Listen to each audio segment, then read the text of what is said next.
Alright, so today what I wanted to share with you guys is what I found is the best way to water my container pots, at least indoors during the winter, because it gets so dry here during the winter and you really do have to be careful watering your plants that are in containers. The figs seem to do okay if you overwater or if you consistently water. So I haven't found that it's really necessary to let them dry out completely. But with that being said, they do have a tendency to dry out during the winter because I'm just not watering them, every other day or on any type of a schedule.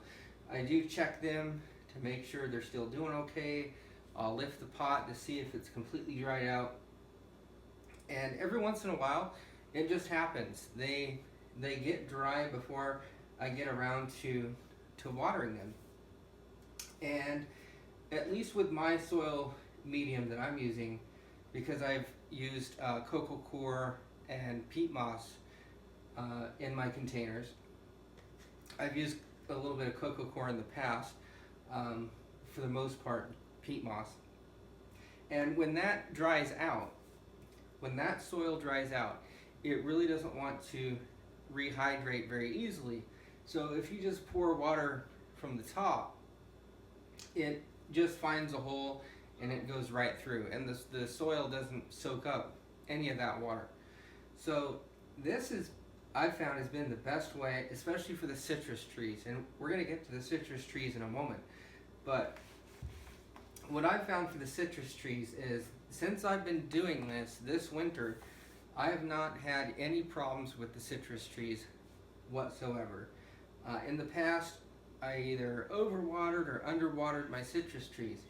Now, if I let my citrus trees dry out, and which happens, every 2 to 3 weeks, if my citrus tree soil medium in the pot dries out, I just soak it in here for a good 10 minutes or so for each pot, and it rehydrates the soil, and then they're good to go for another 2 to 3 weeks. And depending on the temperature and the humidity, it may take a little bit longer than that. You just have to make sure that you check your pots on a regular basis, because if you start getting droopy leaves or leaf drop, you really need to pay attention so that you don't harm the plant. And this has just really worked great because it really rehydrates the soil. And what I do is I do a little bit of fertilizing whenever I water.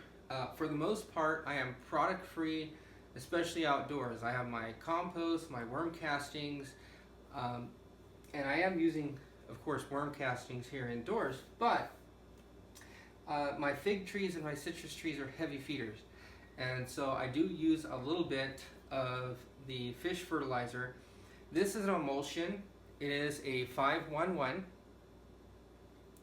Okay, and I really do like the higher nitrogen levels in this, but as you can see, as far as phosphorus goes, it's not sufficient. So I do add a teaspoon or two of this to the water, and then I have Neptune's Harvest. This stuff is wonderful. It is fantastic. Now, as you can see, it is a 2-4-1, okay, and this is hydrolyzed fish fertilizer. Okay, this is basically fermented. So the fish get ground up or whatever, and then they ferment. And this process, even though it's not as high in nitrogen as this one, a lot of the beneficial vitamins and other things are left alone, and they remain alive in here. With the fish emulsion, this is ground up fish that is then pasteurized, I believe, or cooked to kill off anything. And it's higher in nitrogen, but it doesn't have a lot of the other beneficial stuff in there that this does. So I like to use them both together because I like to get the higher nitrogen. And this one is wonderful for the phosphorus. As you can see, it's got a 4 on the phosphorus. And I haven't really had any potassium deficiencies, so that hasn't been a problem. But this stuff, in particular, this stuff really does stink. And this one stinks a little bit less than that one. But regardless, they both do stink a little bit. So, and this is only every 3 weeks or so that I add a little fertilizer. So it only stinks for about a day, and it is not that bad. So what I do sometimes is I'll throw a little bit of coffee in, like I put a little coffee in with this, and just a couple teaspoons of unused coffee. For when this water is lukewarm, so the acid really isn't going to be released from the coffee, at least not very much of it. So although I want a little bit of acid from the coffee anyway, but I find that just by adding a couple teaspoons of coffee to this, it actually really turns this from a horrible smell to really not so bad. It's actually quite nice. That might sound odd, but it does really help kill the smell there. And then I also add some worm castings to the water, a couple handfuls, and that's to get more biology in here and kind of rehydrate the soil medium, as well as adding some of the biology, any biology that may have been killed off by the soil medium drying out, to rehydrate it and bring that biology back into the soil, because we are growing organically here. And yeah, so that's my process. I let these guys make sure they are getting hydrated, and then once these are done, I'll bring in another plant or two, put it in here to get hydrated. I'm also going to be doing a little bit of pest control. One of the things you do have to be careful of is if you have a plant that has a disease or a pest problem. In this case, I do have some pests on the citrus trees that I've been dealing with and trying to get taken care of, and those are the scales. But also, I had a bit of a spider mite invasion, and it happened to be, I noticed it first on this fig tree here.